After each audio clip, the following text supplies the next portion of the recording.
Everyone, welcome to Morning Minutes with myself, Michael Burgio, and Mark Novak from Novak Properties. Every morning we're coming to you with current real estate affairs, information, price displayed, what the fuck does it mean? If you're a buyer, you see an agent with, you see a property, it's either got contact agent, it's got a price guide, it's got open to negotiate, arrange. What does it mean? Welcome, Mark Novak. How are you? Can you hear me? Welcome, Mark. Yes, Hello, I've Mike. got you.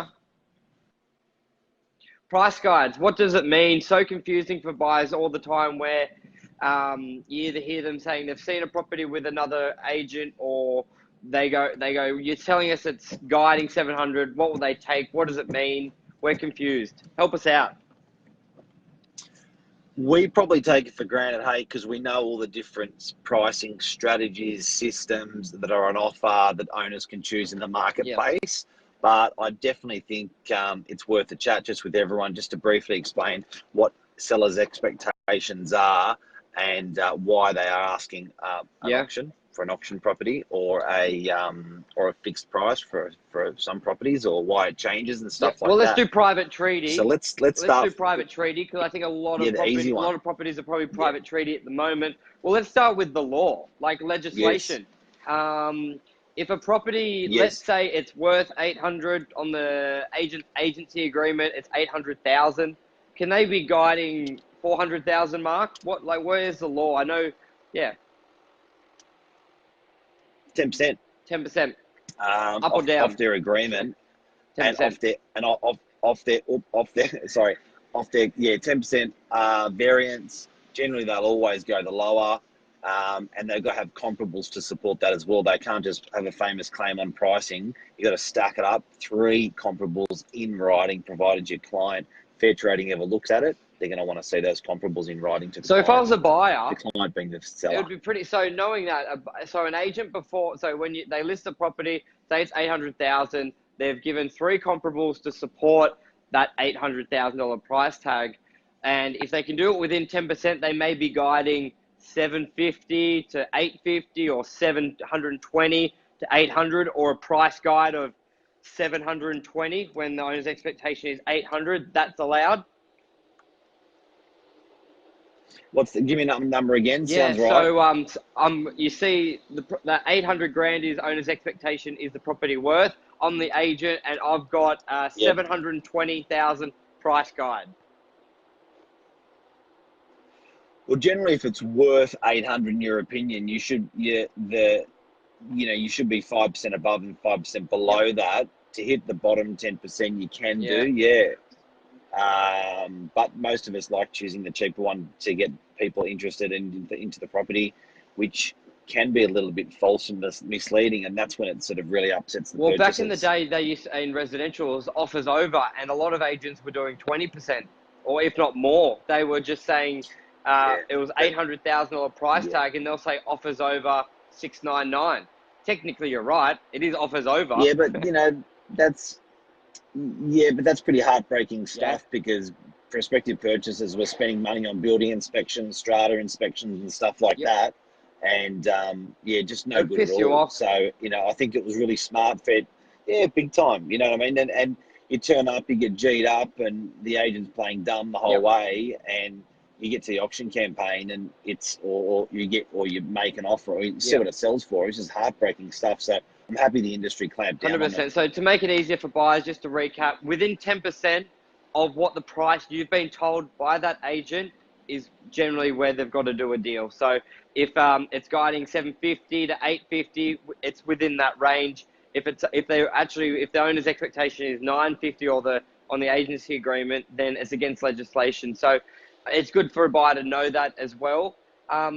We also see contact agent. Why would a agent or a vendor use contact agent? Does that mean they're trying to lure you in and dodge that, or what should in a buyer's view? So everything today is from a buyer. So that's private treaty. That's pretty much an asking price that we've spoken about. An asking price can also be handled by way of a fixed price or a range, but it's still an ask. The next one we're going over to is just nothing. Yeah. So this is a different system again.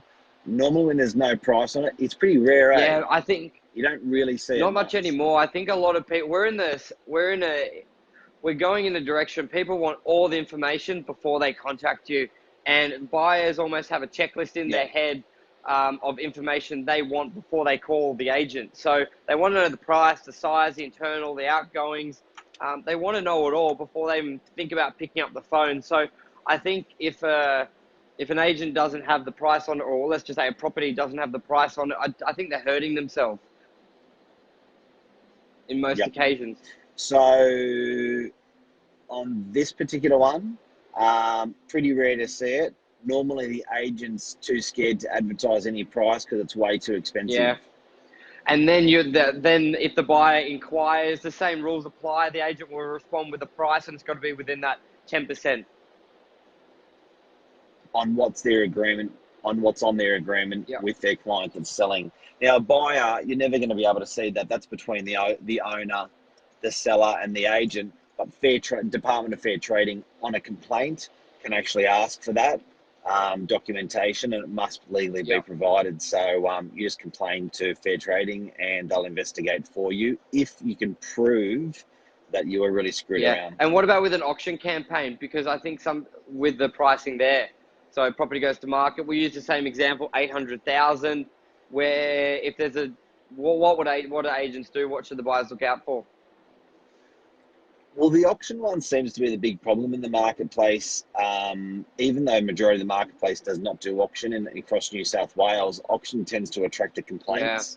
And the complaints are, and that's why all the legislation came in, because most of the complaints were based around bait pricing. BAIT, like fishing bait, and agents were baiting prospective purchasers so much it was just breaking their hearts. So auctions one, you see, and it's also very elusive because you can do it verbally, and that's where agents were getting away with it. So when you've got a price range advertised, your agent knows it's advertised, so they're a little bit more, sorry I'm jumping around like this, but to give you an idea, with price range, agents were, it was going into print and it was going on web portals, so they were pretty clean.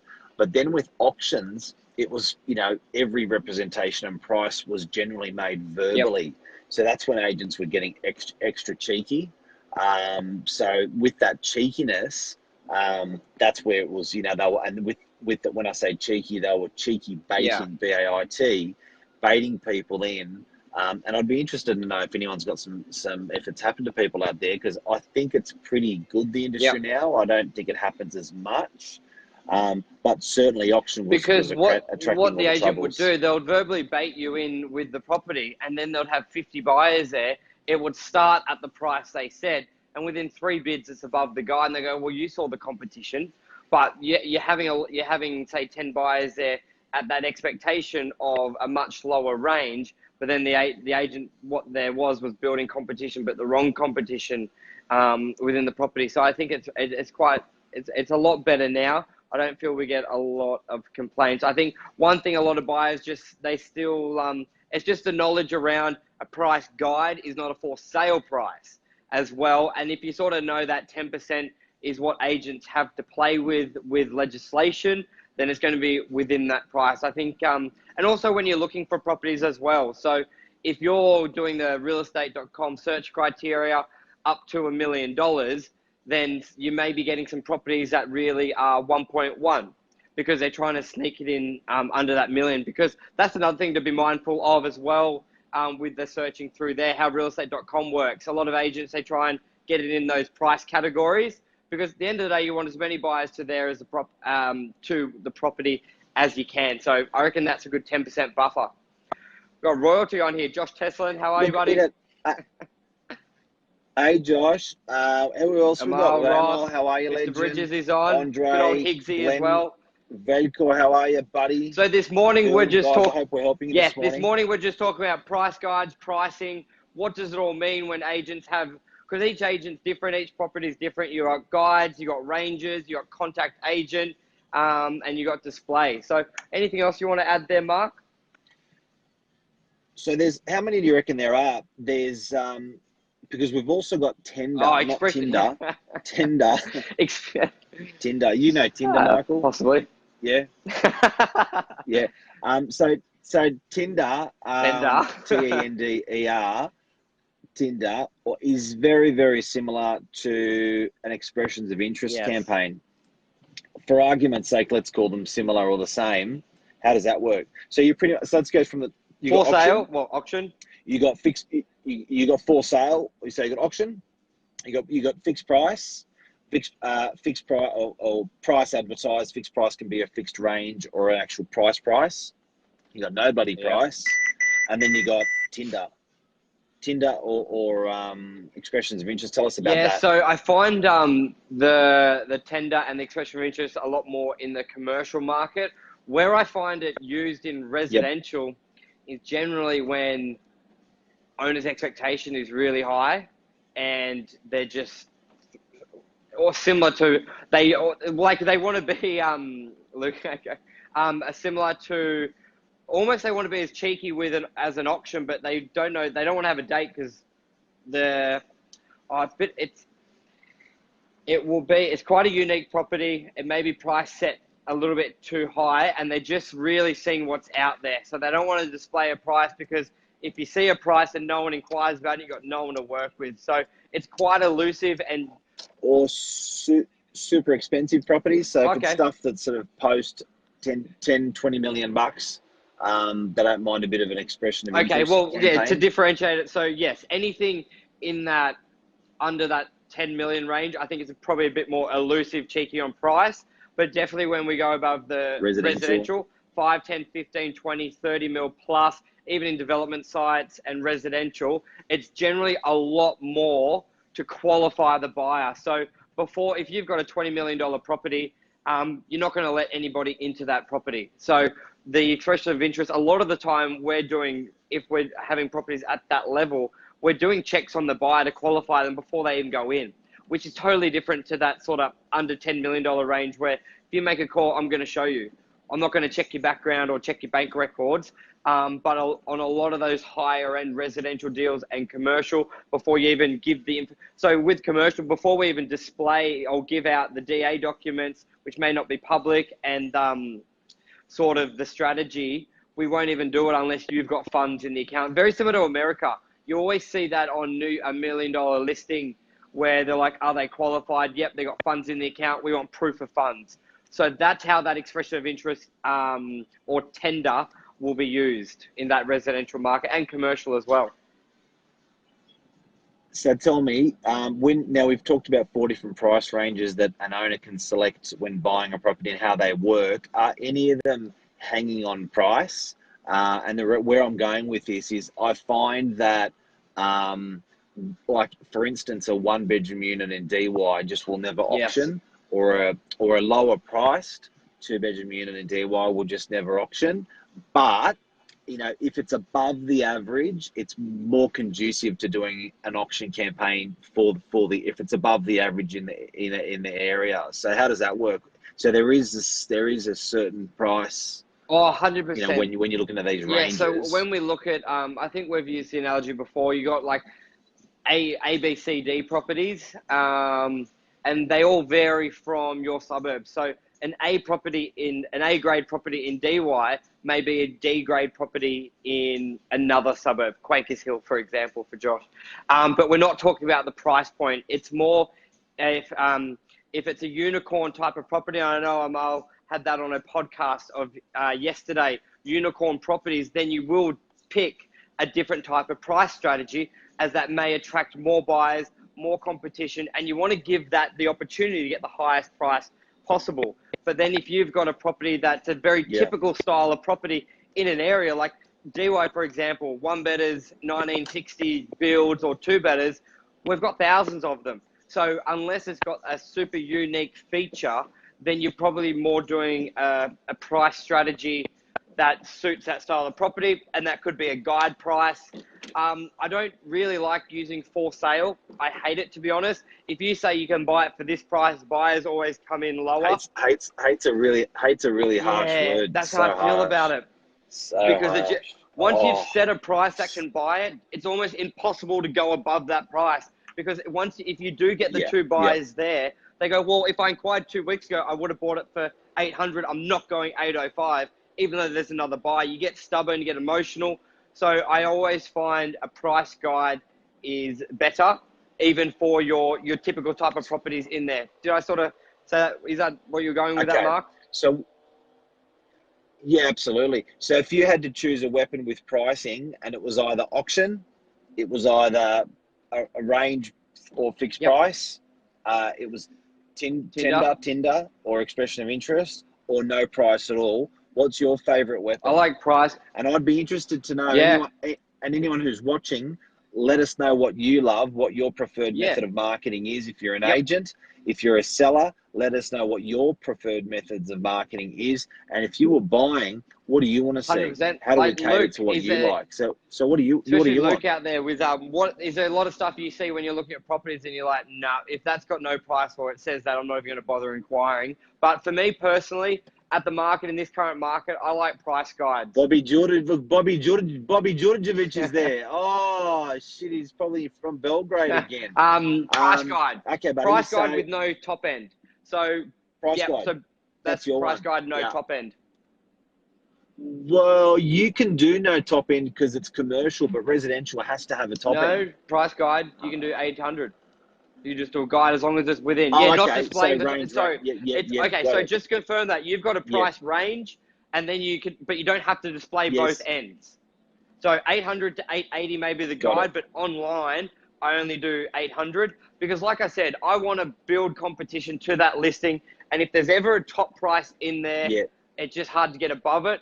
But you can use that top price when you're in a scenario where the property, people may think it's going to cost more and they go, you're just leading them in with a low price and it's going to go for 900. Sometimes it works in reverse by putting an actual high and a low. People go, oh shit, that it will buy within that.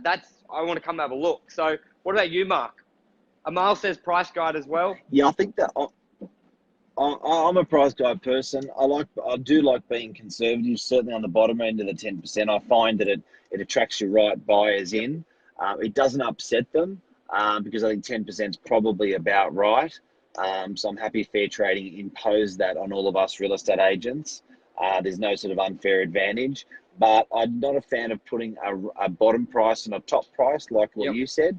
I just like putting that bottom price as a guide and getting and having people in there. So we just ran a campaign in Coleroy, we were guiding 900 for the property, and we just traded it for 970, and we had 4 different offer makers through the campaign. So that was a pretty good result for the owner to get a good cross section of the market. I believe if we advertised 975 guide, we wouldn't have even generated one offer. So I think you've got to have that 10%. Now, if I was talking to 850, which does still happen in the industry, it's bloody heartbreaking shit for prospective purchasers because they come in thinking 850, they spend money on strata and building inspections and bank valuations and stuff, sells for 975. Agent acts like a dummy and goes, I can't believe how popular the property was. The agent always knew where it was going to sell. Yeah, and I think at the end of the day, it's always for that agent balancing it. Owner wants the highest price possible. The buyer wants to buy it for the lowest price possible, and we just got to make it work in the middle. And I think that 10% buffer really works, where it's obviously the buyer's looking for the lower price and the vendor in the middle, and I always say it's just up to us not to fuck it up in the middle. So anything else you want to add there, Mark? We got Adam Nassas, Carlos Gonzalez on there. Thanks for tuning in. Carlos, the crazy Mexican with one eye, is on there. And Mr. Nassif, which is the famous Northern Beaches bank valuer who's been on Novak News before. G'day to you guys. Thanks for your support. I'd love to know what everyone thinks, because we've got some super professionals watching, about what you like to see when you're buying a property, the price-wise, or when you're selling a place. Mike, thanks for your time. No problem. Mark Novak, thanks for your time. Thank you, Mr. Novak. So we'll be in live every morning. We'll have a podcast. This will be on podcast on the iTunes, officially on iTunes. So if you want to listen to it later, you can. Go on there, check it out. Cheers, guys. Cheers, Bye. buddy.